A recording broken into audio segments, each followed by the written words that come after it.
Selamat pagi Pak, ini update laporan untuk unit expander gitu.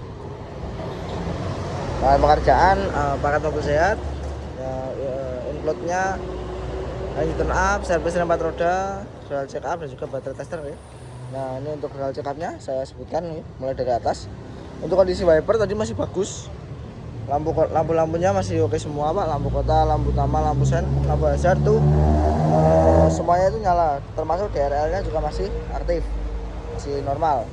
Untuk klakson itu juga masih normal Pak, cuma untuk filter AC ini kondisinya udah mampet, ini udah mampet, ya, sarannya untuk diganti. Lalu untuk bagian lain, untuk oli mesin sudah diganti ya, sudah diganti kemarin. Minyak remnya juga masih bagus, remnya sudah masih bagus. Lalu untuk bagian fan belt kondisinya sih masih bagus Pak, tadi sempat bunyi cuma sudah kami setel ulang. Nah cuma saat di starter itu masih kadang bunyi saat di AC, dan itu dari bagian kompresornya Pak, komponen area kompresornya yang kemungkinan bearingnya ada yang aus, jadi menimbulkan bunyi. Mantap. Lalu untuk air washer sudah kami tambah, sudah oke. Untuk radiator coolant, filter udara itu kondisinya juga masih bagus Pak, coolant-nya juga masih penuh, jadi sudah kami cek. Lalu untuk bagian kebocoran oli ini masih kering ya Pak, mesinnya masih aman, jadi masih bisa dipakai. Untuk koilnya 4-4-nya masih bagus. Lalu untuk bagian motor fan dan juga throttle body itu masih oke semua Pak. Nah, tapi dengan catatan pada engine mounting ini, engine mountingnya udah ambles Pak, atau udah mulai lemah. Ini udah sedikit mepet Pak bagian bawahnya. Nah, itu udah mulai mepet. Untuk oli transmisi ataupun oli matic, kami mohon konfirmasi panjenengan ya Pak, apakah sebelumnya sudah pernah dilakukan penggantian? Karena kilometer mobilnya sendiri itu udah di 96.000. Untuk intervalnya oli matic itu di per 20.000 ya Pak, untuk tipe AT kayak gini, agar lebih awet juga untuk maticnya. Nah ngatan, kami minta konfirmasi panjenengan dulu ya. Jika memang belum, sarannya bisa diganti Pak, kalau misalnya mobilnya mau dipakai jarak jauh. Ngatan. Lalu untuk bagian aki itu kondisinya masih normal Pak, akinya masih oke. Masih oke. Ngatan, itu untuk bagian yang mesin ya Pak. Lalu kita pindah ke bagian rem. Nah untuk kondisi remnya bagian depan kanan ya Pak, untuk kondisi kalipernya masih bagus, kanvasnya masih cukup tebal Pak.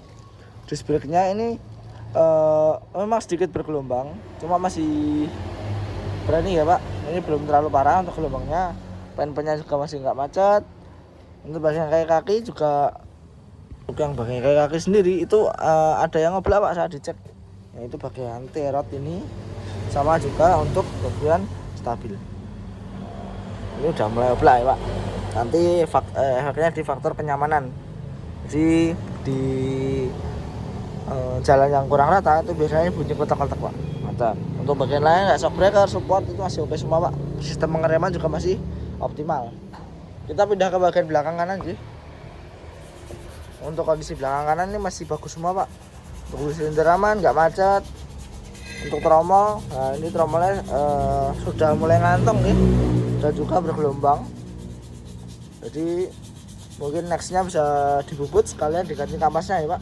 Untuk kampasnya sendiri sih masih berani, cuma sarannya kalau misalnya mau dibubut sekalian diganti untuk kanvasnya sekalian Pak, agar lebih maksimal, karena kilometer juga udah tinggi ya. Biasanya udah mulai aus untuk kampasnya belakang nih. Untuk kaki-kakinya, untuk bearing, shock breaker, per itu masih aman semua Pak, jadi masih optimal. Kita pindah ke bagian belakang kiri. Untuk belakang kiri juga kondisinya masih oke Pak. Untuk kampasnya masih cukup tebal. Untuk wheel cylinder juga aman, nggak macet. Cuma untuk tromolnya kurang lebih sama Pak, udah mulai ngantong dan juga kurang rata. Nah efeknya sendiri jika nanti di mobilnya dicuci ataupun kena hujan atau kena genangan air, itu kalau di handrem dalam waktu yang lama biasanya ngunci Pak untuk remnya. Nah bagusnya bagaimana, mungkin nextnya bagusnya bisa dilakukan pembubutan Pak, diratakan kembali, dan juga penggantian kampas rem belakang, karena kilometer juga udah tinggi ya. Saran diganti sekalian Pak, karena biasanya udah aus juga. Untuk kaki seperti bearing roda, shock breaker, per, dan juga bushing itu masih oke semua Pak. Kita pindah ke bagian depan kiri ya. Nah untuk sistem pengeremannya ini juga masih sama pak, masih aman, masih optimal untuk sistem pengereman, tidak ada yang macet, nggak ada yang aus, habis itu nggak ada. Cuma mungkin untuk disc brake sama sih, sama guys seperti yang sebelah kanan. Memang udah mulai bergelombang, cuma belum terlalu parah pak, jadi masih bisa digunakan terlebih dahulu. Dan mungkin kalau misal lebih parahnya bisa dilakukan pembubutan ataupun perataan bareng dengan penggantian kapasitor depan. Jadi bisa agar lebih optimal kembali untuk remnya sendiri. Untuk kaki sama pak, hanya ada pada T-rod ini dan juga link stabil nih udah mulai oblak. Untuk yang lain seperti bearing roda, CP joint, bushing arm, shock breaker dan juga support itu masih bagus semua. Pak. Nah, sekian untuk video laporan hobi panjenengan. Terima kasih. Selamat pagi.